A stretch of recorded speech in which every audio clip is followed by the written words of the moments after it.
Hoje eu começo o programa com uma pergunta. Você sabe o que é acolhimento afetivo, também conhecido como acolhimento em família temporária? Este é um dos temas do fórum de hoje, que discute o direito da criança e do adolescente à convivência familiar. Quem está conosco aqui no estúdio é a vice-presidente do Grupo Aconchego, Fabiana Gadelha, que também é consultora da Organização Mundial de Saúde. E o juiz da Vara da Infância e da Juventude da cidade de Cascavel, no Paraná, Sérgio Luiz Creus, que lançou um livro que trata sobre o assunto. Acompanhe na reportagem. A obra é fruto de 15 anos de experiência e atividade intensa na Vara da Infância e da Juventude da comarca de Cascavel, no Paraná. O autor discute os acolhimentos institucionais ao longo da história, analisa sua ineficácia e defende a gradativa extinção de todos os abrigos ou unidades de acolhimento institucional de crianças e adolescentes por ferirem o princípio constitucional da convivência familiar. O autor explica que crianças e adolescentes não podem ser colocados na posição de juízes de seus próprios destinos, uma vez que são pessoas que estão em fase de desenvolvimento por não estarem suficientemente maduros para compreender o que realmente é útil a eles. A decisão deve estar voltada para a solução que melhor atenda aos interesses deles e não aos interesses dos adultos. A solução deve levar em consideração não somente o interesse imediato, mas principalmente o futuro das crianças e dos adolescentes. A adoção, portanto, não tem como foco o atendimento às necessidades ou interesses de adultos, os eventuais pretendentes à adoção, mas está a serviço dos interesses da criança e do adolescente. A adoção há de ser, portanto, voltada a atender à necessidade e ao direito fundamental da criança e do adolescente, que é o direito a uma família. Bom, gostaria primeiro de agradecer a presença de vocês aqui no estúdio da TV Justiça. Doutor Sérgio, vou começar com uma pergunta mais polêmica. O senhor defende o fim dos abrigos. Por quê? Por duas razões. Primeira é uma razão de ordem jurídica. A Constituição diz que toda criança e todo adolescente tem direito a viver numa família. E ainda que o Estado, por uma ou outra razão, tenha que retirar uma criança ou adolescente da sua família, em razão dos maus tratos, da negligência, de violência, enfim, por qualquer razão, ele acaba violando outro direito fundamental, que é o direito à convivência familiar, quando o coloca dentro de uma instituição de abrigo, ou uma unidade institucional. Por outro lado, também por uma razão afetiva, ou seja, os prejuízos psicológicos e afetivos causados nos acolhimentos institucionais são muito superiores aos dos acolhimentos familiares. E a experiência tem demonstrado que toda criança e todo adolescente que vive numa família tem um atendimento individualizado, ao contrário do que acontece nos acolhimentos institucionais. E essa medida já vem sendo implementada lá em Cascavel, não é mesmo? Como é que ela tem sido aceita, doutor Sérgio? Em 2006, nós começamos um programa de acolhimento familiar que começou com poucas crianças, com poucas famílias. Erramos muito no início, acertamos também, aprendemos com esses erros e esses acertos. E hoje nosso programa se desenvolveu e temos hoje em torno de 160 crianças, em média, acolhidas em famílias acolhedoras. Das 200 ou 190 que nós temos em acolhimentos. Ou seja, a grande maioria já das crianças vive hoje em famílias acolhedoras. Doutora Fabiana, a gente está falando aqui de acolhimento, mas vamos definir. O que é uma família substituta? O que é uma família natural? O que é uma família acolhedora? Para a gente poder entender direitinho. Família substituta é aquela que recebe a criança por meio da adoção e passa a ter as mesmas responsabilidades que os pais naturais. Então, se substitui a família originalmente para que se possa cuidar da criança respeitando todos os seus direitos. A família acolhedora, ela vem a ser uma modalidade paralela ao acolhimento institucional. Então, no acolhimento, nós temos hoje várias formas de acolhimento.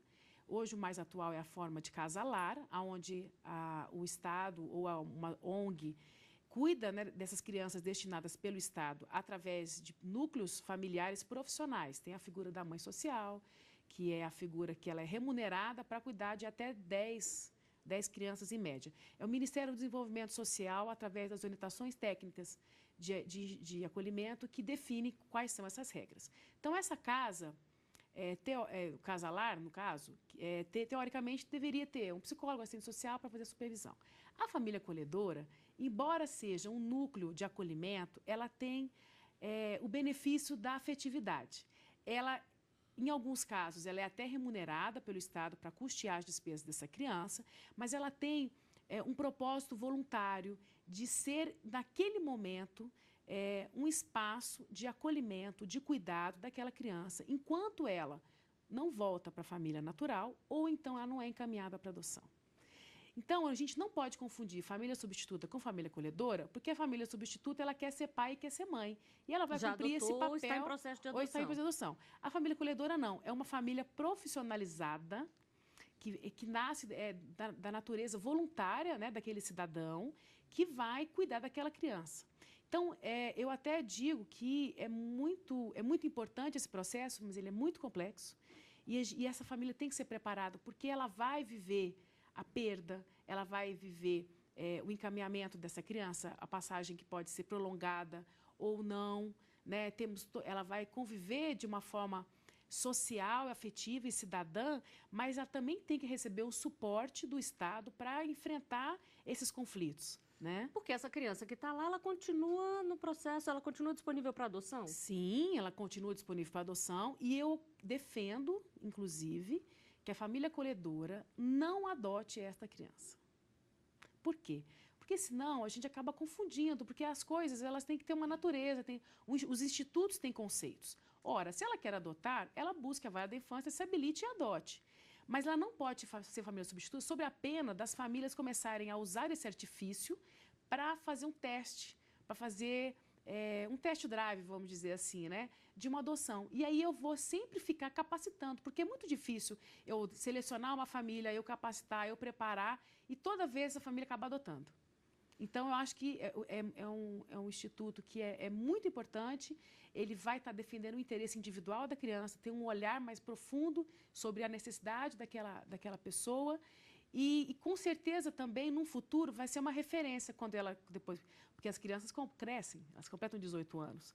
Então, ela pode ser futuramente uma referência. E numa instituição de acolhimento, mesmo na forma de casa-lar, dificilmente a gente vai ter esse vínculo. Doutor Sérgio, quais são os pré-requisitos para a família que quer participar do projeto de acolhimento? A lei não define exatamente quais são esses requisitos. Então, normalmente, cada município, cada programa estabelece os requisitos que são exigidos para esse tipo de função.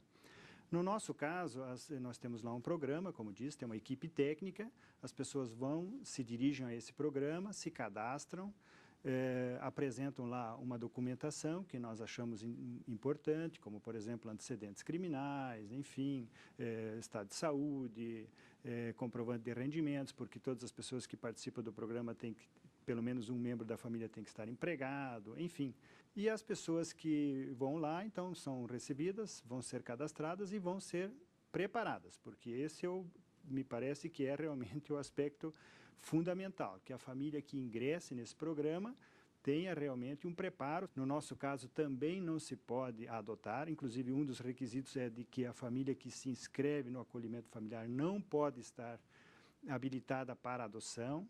Primeiro, porque nós vamos confundir a cabeça da criança e vamos alimentar uma esperança nessa família acolhedora, até porque essa criança está lá excepcionalmente, provisoriamente, pode ser que ela retorne para a sua família de origem, se as condições da família de origem melhorarem, de repente para a família extensa. Doutora Fabiana, o Estatuto da Criança e do Adolescente prevê esse tipo de acolhimento? Ele fala que a criança ela deve estar cuidada preferencialmente dentro de uma família. Então, é assim como o doutor disse no início. Mas ele não define como, quando e onde vai ser isso. O Plano Nacional de Convivência Familiar e Comunitária, ele já traz um estudo mais aprofundado de como isso seria. Dentro das orientações técnicas de acolhimento do Ministério do Desenvolvimento Social, também já dá um norte de como seria. Mas, realmente, não há um investimento da política nacional, estadual, a não ser municípios que realmente acreditam na medida em instalar isso. Se sabe que é uma prioridade, o CONANDA coloca como realmente fundamental isso. É muito melhor eu ter uma família comprometida com o desenvolvimento daquela pessoa, daquela criança, do que um abrigo com 20, com 30, com 40. E por mais que economicamente seja mais viável a família acolhedora, que a gente sabe que fica muito mais barato, ainda não se tem um interesse, né? Porque atrás disso nós temos o quê? Nós temos toda uma rede que está acostumada com aquele molde do antigo orfanato, né? A sociedade ainda acha que para buscar uma criança, para adotar, ela tem que buscar esse instrumento. Então, dentro de uma família, essa criança realmente vai estar mais segura e temos realmente que investir nisso. A senhora falou aí da verba, que fica mais barato numa família acolhedora. De onde vem esse dinheiro para sustentar esse projeto? Olha, o Ministério do Desenvolvimento Social, ele fez um novo cálculo, tá? E ele está investindo para que as crianças sejam cuidadas da melhor forma possível pelas instituições de acolhimento, cada uma na sua modalidade. Eu não sei te precisar hoje o valor, mas sem errar, eu sei que o Ministério do Desenvolvimento Social prevê que estados e municípios invistam, em média, R$2.000 por criança ou adolescente. Não quer dizer que em todos os estados esse valor seja praticado, mas o que sabemos é que o governo federal realmente tem investido no acolhimento qualificado. Só que isso também não reflete na diminuição do tempo de acolhimento dessas crianças, né? Os municípios ainda não investem nessa política como uma política alternativa. E aí, como o doutor disse, no caso do município, ele vai ver, porque não é só dar o dinheiro para a família. Existe toda uma estrutura, tem que ter um psicólogo, um assistente social para poder acompanhar, isso envolve custos, tem as despesas pessoais. Então, essa conta é uma conta muito complexa. E é o próprio município que fiscaliza, doutor Sérgio?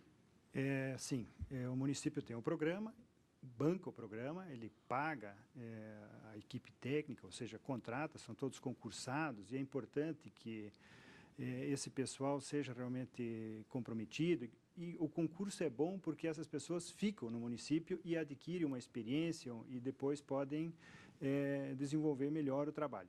Então, é o município, normalmente, no nosso caso, pelo menos, é o município que assumiu esse programa e vem desenvolvendo. E nosso objetivo, com certeza, é, em breve, terminar com os acolhimentos institucionais. Bom, nós vamos fazer um pequeno intervalo. Voltamos já com mais Fórum. Estamos de volta com o Fórum, que hoje discute o direito da criança e do adolescente à convivência familiar. Doutor Sérgio, só para a gente encerrar a discussão do primeiro bloco aqui, existe algum levantamento que mostre quantos municípios já aderiram ao projeto da família acolhedora? Certamente tem, eu não tenho exatamente esses dados. O que eu sei é que hoje nós temos no Brasil em torno de 45 mil crianças vivendo em acolhimentos. Desses, apenas 1.390, dados de abril do MDS, vivem em acolhimento familiar.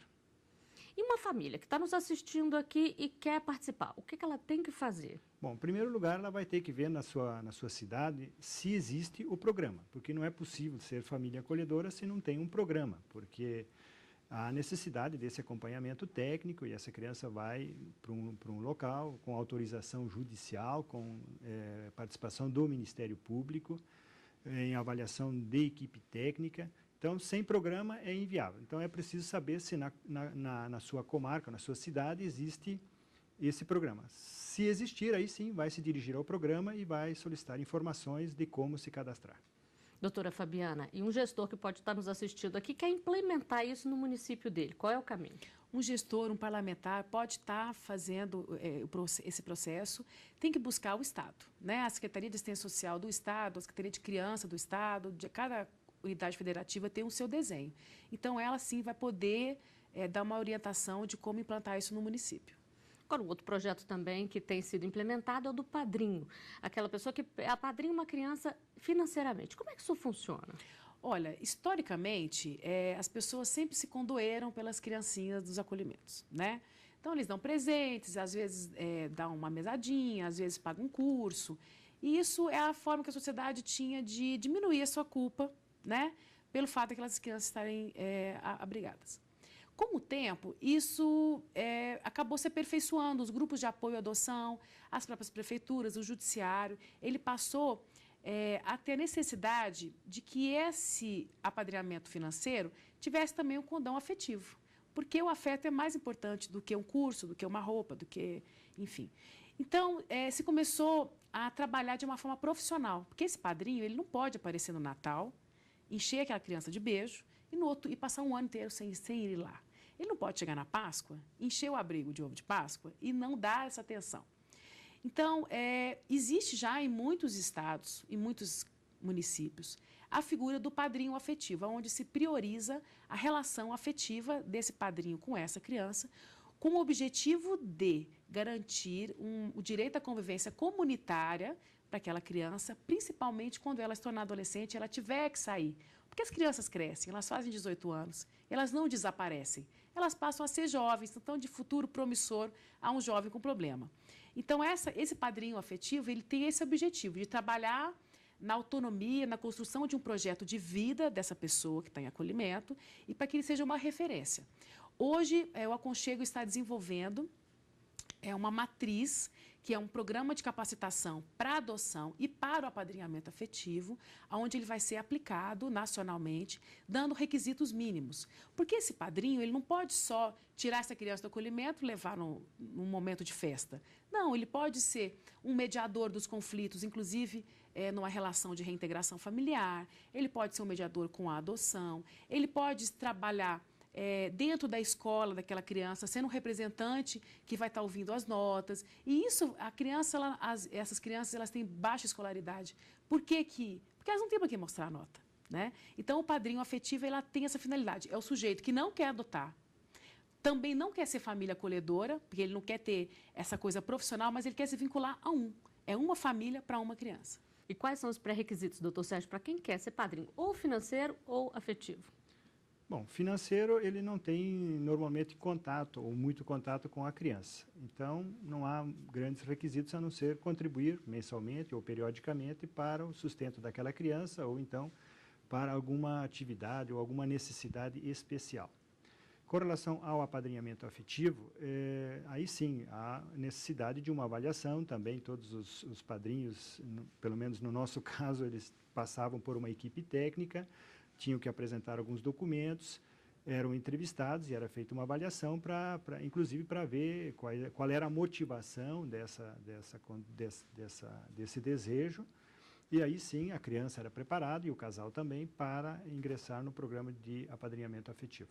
E como é que é essa preparação da criança? Porque é uma coisa complicada, né? Muitas vezes ela sai um final de semana, vê uma realidade, volta para a instituição Exatamente. e tem uma realidade diferente. Como é que é essa preparação? Muito importante, porque a criança precisa entender o que está acontecendo. Ela não pode, de repente, o padrinho afetivo, de repente, alimentar uma falsa esperança de uma futura adoção que não vai acontecer.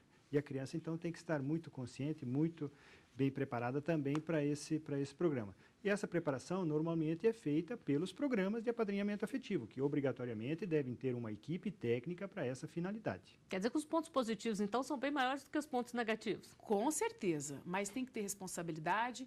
Tanto o gestor municipal pode implantar isso como um programa, uma política pública municipal. O gestor da instituição de acolhimento, ele tem que ter essa responsabilidade de não é porque aquele padrinho dá dinheiro para a instituição que ele vai ser um padrinho bom para a criança, né, porque existe muito isso. Temos casos, eu já ouvi relatos, inclusive, de trabalho infantil, né, de dessa pessoa trazer esse padrinho para passar férias com ele e esse menino ficar lavando louça para a pessoa. Né? Então, essa pessoa tem que ter um compromisso mesmo, né, de não também test drive para adoção. Eu vou apadrinhar para ver se eu quero. Não. A criança, ela tem que ser preparada e ela tem que saber aqui que ela está passando. Né? Então, por isso que é importante saber se essa pessoa, o que ela quer ser? Ela quer ser mãe por adoção? Mãe e pai? Ela quer ser a madrinha, padrinho? Ele quer ser uma família acolhedora? Né? O que ele ser um voluntário financeiro? Então, às vezes, é melhor ele não ter um vínculo afetivo com essa criança e só dar aquele dinheiro do que confundir a cabeça da criança. Doutor Sérgio, a doutora Fabiana falou aqui da questão da adoção. A família que apadrinha afetivamente uma criança, ela pode adotar essa criança? Ela tem algum tipo de prioridade ou vale o Cadastro Nacional de Adoção? Não, vale o Cadastro Nacional de Adoção. Por isso que é necessária essa preparação, para que tanto o padrinho quanto a criança tenham consciência de que aquilo lá realmente não é um atalho, vamos dizer assim, para a adoção. Então, é melhor que se faça as coisas... Quem quer adotar, que se inscreva lá, se habilite lá para fins de adoção, e aquele que quer ser o padrinho afetivo, família acolhedora, tenha bem definidas essas funções. E toda criança pode ser apadrinhada ou depende da idade da criança, do estágio que ela está num processo de adoção, por exemplo? Bom, os programas de apadrinhamento afetivo, eles também não têm uma regra geral, não existe uma lei, vamos dizer assim, definindo como devem funcionar. E cada programa tem as suas regras. No nosso caso, por exemplo, nós apadrinhávamos crianças acima de 4 anos de idade, ou seja, abaixo de 4 nós não colocávamos no programa. Até porque nós não tínhamos tantos, mas nós sentimos a necessidade de colocar principalmente crianças na fase de adolescência, que estavam entrando na adolescência, ou então já adolescentes, que muito provavelmente não iriam para a adoção. Então, esses tinham prioridade. Claro que outros também iam para o programa, mas nós evitávamos crianças muito pequenas, até porque a criança muito pequena ela tem uma dificuldade de entender exatamente o que está acontecendo com ela. Importantíssimo nesses programas é a presença do juiz, do promotor. Eles têm que estar conscientes do que está acontecendo, têm que participar efetivamente. No nosso caso, a criança era colocada em apadrinhamento afetivo com autorização judicial, recebia um documento da justiça dizendo que aquela criança estava naqueles dias da semana naquela família. Também é importante ressaltar a regularidade, não só pegar a criança no final de ano, no dia de festa, e depois nunca mais vem. Então, o programa, ele justamente serve para isso, para verificar se há essa regularidade, porque a criança não é um objeto que você pode ir lá pegar quando você está numa situação, quero hoje fazer uma caridade e vou lá pegar a criança. Tem que não, manter não um é vínculo, assim, né? tem que é exatamente isso, para acompanhar essa criança. E é importante, por exemplo, tem criança que não tem um pai, não tem mãe, e no dia das pais, no dia das mães, no colégio, o padrinho vai lá substituir, auxilia, quer dizer, ela tem para quem escrever a cartinha, para quem fazer o cartão, enfim, essas coisas. Então, há uma troca também nessa experiência. Bom, para encerrar, eu gostaria de saber rapidamente qual é o recadinho que vocês podem deixar para quem está assistindo esse programa.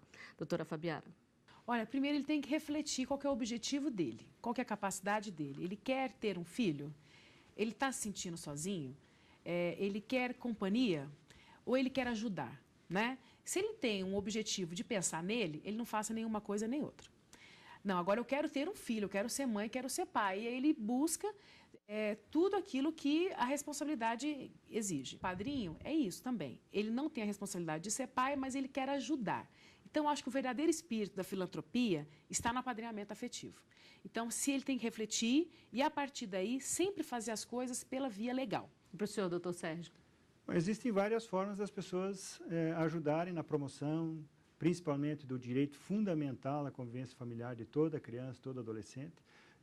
E duas formas foram abordadas aqui hoje, que é o apadrinhamento afetivo e também o acolhimento familiar, que me parece que é ainda mais vantajoso do que o próprio apadrinhamento. Tal ponto que o nosso programa de apadrinhamento afetivo se esvaziou um pouco com o acolhimento familiar, porque na medida em que você tem uma criança vivendo o tempo todo numa família, há um esvaziamento do programa de apadrinhamento afetivo. Mas, com certeza, todo mundo que quer colaborar, quer ajudar com o futuro das nossas crianças, tem essas opções.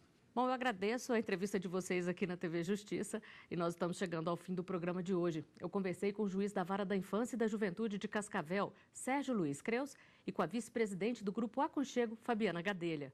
Quer rever este programa? Acesse o site da TV Justiça, www.tvjustiça.jus.br. E você também pode ajudar a nossa equipe a fazer o fórum. Envie um e-mail para forum@stf.jus.br. A gente tem um novo encontro na próxima semana. Até lá!